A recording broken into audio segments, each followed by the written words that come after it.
The world is once again holding its breath.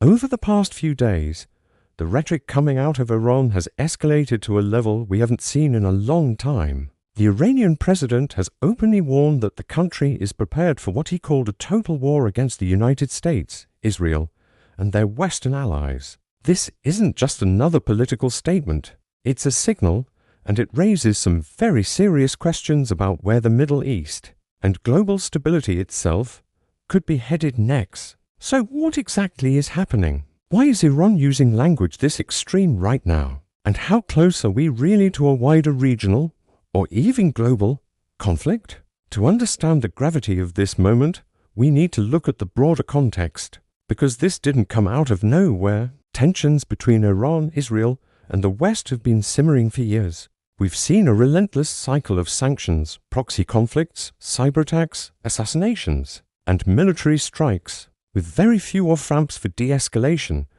But what feels different this time is the tone and the timing.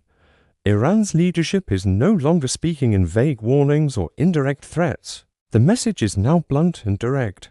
Iran believes it is under existential pressure, and it wants the world to know that it is willing to respond with overwhelming force. If pushed any further, from Tehran's perspective, the country is being squeezed from all sides. They see Israel's aggressive military posture in the region, the United States' continued military presence, and unwavering support for Israel, and Europe's alignment with Washington on sanctions and diplomatic isolation. Iranian officials argue that these pressures amount to a coordinated campaign designed to weaken or even destabilize the regime.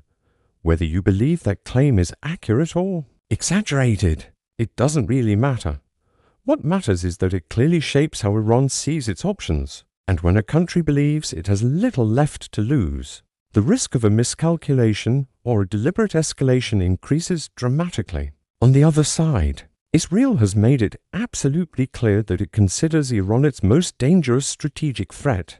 Israeli leaders have repeatedly stated that they will not allow Iran to reach a point where it could fundamentally shift the balance of power in the region. This has created an incredibly dangerous dynamic where Israel views preemptive action as a form of self-defense, while Iran views any strike, no matter how small, as an undeniable act of war. And caught right in the middle of this is the United States. For years, Washington has tried to walk a tightrope, supporting Israel while also attempting to avoid a direct, full-scale war with Iran. But that balance is becoming harder and harder to maintain. Any major escalation involving Israel would almost certainly draw in the US, whether intentionally or not, and that's where things could start to spiral out of control. A direct conflict between Iran and Israel would not stay limited to just those two countries for long.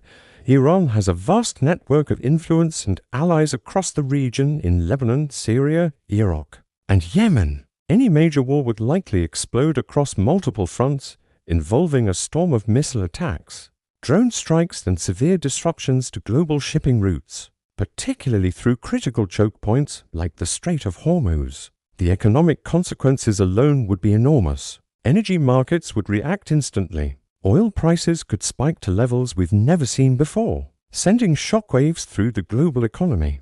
Global trade, already fragile, could be paralyzed. And beyond the economics, there is the immense human cost. Millions of civilians across the region would be caught in the middle of a devastating conflict, far larger than any single border dispute. The humanitarian crisis would be catastrophic. So, the big question is, why escalate now? What is Iran's strategy?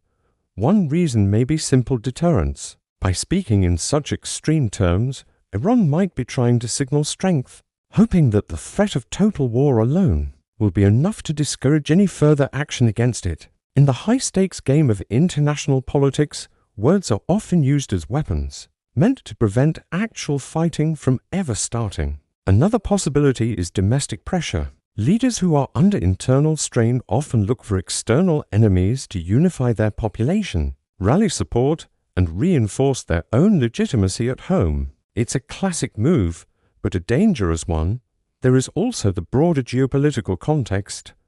The world is already grappling with major conflicts elsewhere. Iran may believe that global powers like the US and Europe are overstretched distracted, or simply unwilling to open another major military front right now. It could be a calculated gamble that the world can't handle another war. But here is the immense danger in that kind of thinking.